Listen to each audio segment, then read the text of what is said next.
Hello माझ्या लाडक्या बहिणींनो आणि लाडक्या ताईंनो, ई-केवायसी पोर्टल काही कालावधीसाठी बंद करण्यात आलेलं आहे आणि ही ई-केवायसी पोर्टल परत कधी सुरू होणार आहे, यामुळे माझ्या लाडक्या बहिणींच्या मनामध्ये अत्यंत खूप मोठे संभ्रम निर्माण झालेला आहे. त्या संभ्रमाला दूर करण्यासाठी मी हा छोटासा व्हिडिओ बनवलेला आहे.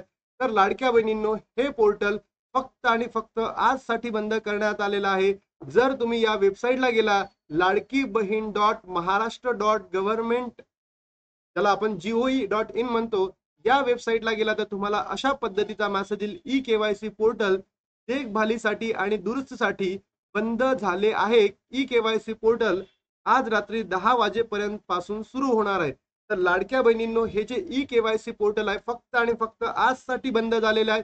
जर तुम्ही आता त्या ठिकाणी जाऊन बघाल तर असंही होऊ शकते की तुम्हाला ते ओपन होईल आणि तिथे तुम्ही आता करू शकता. म्हणजेच काय, काही टेक्निकल इश्यू आले होते, त्यामुळे हे टेक्निकल इश्यू दूर करण्यासाठी हे काही कालावधीसाठी हे पोर्टल बंद करण्यात आलं होतं आणि ते रात्रीला सुरू करणार आहे.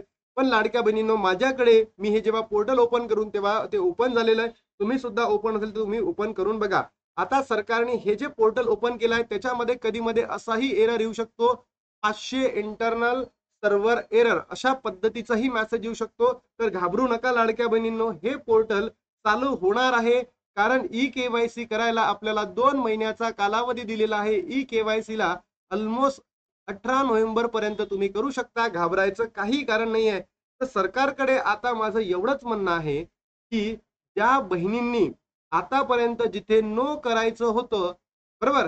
तिथे येस केलेलं असेल किंवा जिथे येस करायचं आहे आणि तिथे नो केलेलं असेल, तर अशा बहिणींसाठी सुद्धा एडिटचं ऑप्शन द्यावं, जेणेकरून त्या बहिणी पुन्हा पात्र ठरतील, त्या अपात्र ठरणार नाही. ही पहिली मी सरकारकडे मागणी करतो. महाराष्ट्राच्या महिला व बाल विकास मंत्री आदिती तटकरे मॅम, तुम्ही आमचा मेसेज ऐकावा आणि ज्या बहिणींनी आता जिथे कुठे नो केलेला आहे, तिथे त्यांना येस करण्याचा म्हणजे फॉर्म एडिट करण्याचा ऑप्शन उपलब्ध करून द्यावं. सोबतच त्या लाभार्थी बहिणी असेल आणि त्या अनाथ आहे म्हणजेच त्यांच्याकडे पती पण नसेल किंवा वडील पण नसेल, तर अशा बहिणींनी काय करावं, बरोबर? कारण की सेकंड OTP मग तिथे कोणाचं नाव टाकणार आहे, तिथे सुद्धा प्रॉब्लेम सॉल्व्ह करावा, ही सुद्धा माझी मागणी आहे आदिती तटकरे मॅमकडे. सोबतच लाडक्या बहिणींनो, जर तुम्ही बघितलं असेल, तर अविवाहित बहीण असेल आणि म्हणजे तिला बाबा नाही आहेत, बाबांची डेथ झाली आहे, तर अशा वेळेस त्या ताईनी कोणाचं आधार कार्ड टाकावं? कारण आईचं जर आधार कार्ड टाकलं तर मग इश्यू येईल ना आईची ई-केवायसी करण्यासाठी.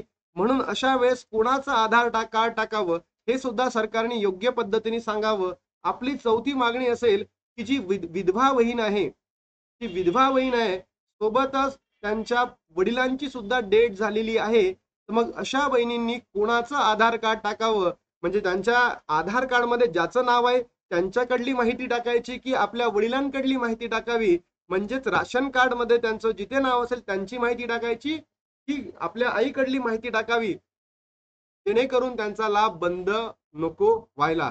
म्हणून लाडक्या बहिणींनो, मला सरकारकडे तुमची ही मागणी करायची आहे की या जो इश्यूज आहे, तर हा इश्यूज याच देखभालीमध्ये सरकारने दुरुस्त करावा आणि त्याच्या माध्यमातून लाडक्या बहिणींच्या ज्याही मागण्या आहेत त्या परिपूर्ण कराव्यात, अशी मी मागणी सरकारकडे करतो.